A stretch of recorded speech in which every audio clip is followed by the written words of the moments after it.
बोलो जयकारा, बोलो मेरे श्री गुरु महाराज की जय।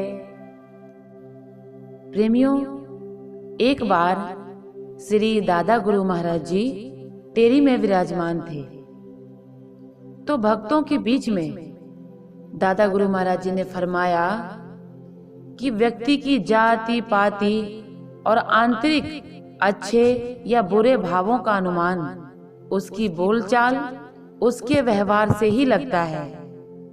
ये किस जाति का है, किस वृत्ति का इंसान है, यह सब उसकी वाणी पर ही निर्भर करता है। इसके उदाहरण में हम आपको एक छोटी सी कथा सुनाते हैं। एक राजा, मंत्री और गुलाम, यह तीनों कहीं जा रहे थे। किसी कारणवश ये तीनों बिछड़ गए और ये तीनों उस रास्ते से निकले जहां पर एक अंधा व्यक्ति बैठा हुआ था। पहले राजा निकला। राजा ने पूछा अंधे व्यक्ति से, कहो ज्ञान चक्षु जी, क्या इधर से अभी कोई व्यक्ति गया है? तो वो अंधा व्यक्ति बोला, महाराज धीराज, इधर से कोई नहीं गया है। राजा आगे चला गया।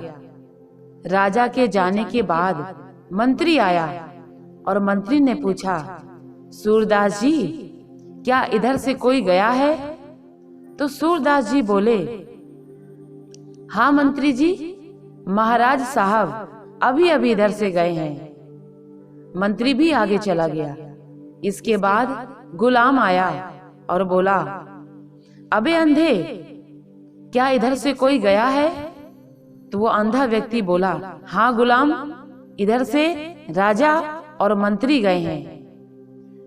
अब तीनों राजा, मंत्री और गुलाम आगे जाके एक जगह पर मिले और राजा ने मंत्री से कहा, मंत्री, बड़े आश्चर्य की बात है कि उस नेत्रहीन को हम तीनों कौन हैं, इसका पता कैसे लगा होगा, जो कि उसने हम सबका नाम लेकर पुकारा।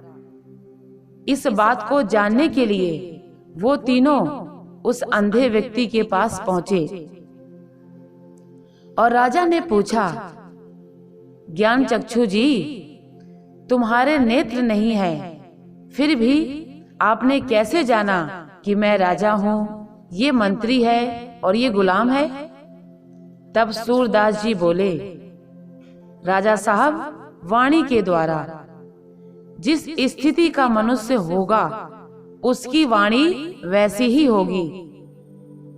ज्ञान चक्षु, सूरदास और अंधा, यह तीनों शब्द नेत्रहीन का ही सूचक हैं, परंतु वाणी में अंतर है। उसकी बात सुनकर राजा को बहुत अच्छा लगा और कहा, ज्ञान चक्षु जी, आपका कहना बिल्कुल सत्य है। जैसा मनुष्य होगा उसकी वाणी वैसी ही होगी। उत्तम, मध्यम, कनिष्ठ का ज्ञान उसकी वाणी के द्वारा ही लगता है। इसलिए संत महापुरुष हम सभी को सदा ही समझाते आए हैं, अपनी वाणी में अमृत घोल, रसना हरि हरि बोल। वाणी का स्वर सुधार लो, बस हो गया भजन। आदत बुरी सुधार लो, बस हो गया भजन। कहते हैं, ऐसी वाणी बोलिए, मन का आपा खोल, औरन को शीतल करे, आपहु शीतल होए। इसलिए प्रेमियों, अपनी वाणी को कभी दूषित ना होने दें। हमेशा सबसे अच्छा व्यवहार करें, अच्छी वाणी बोलें। जय सच्चिदानंद।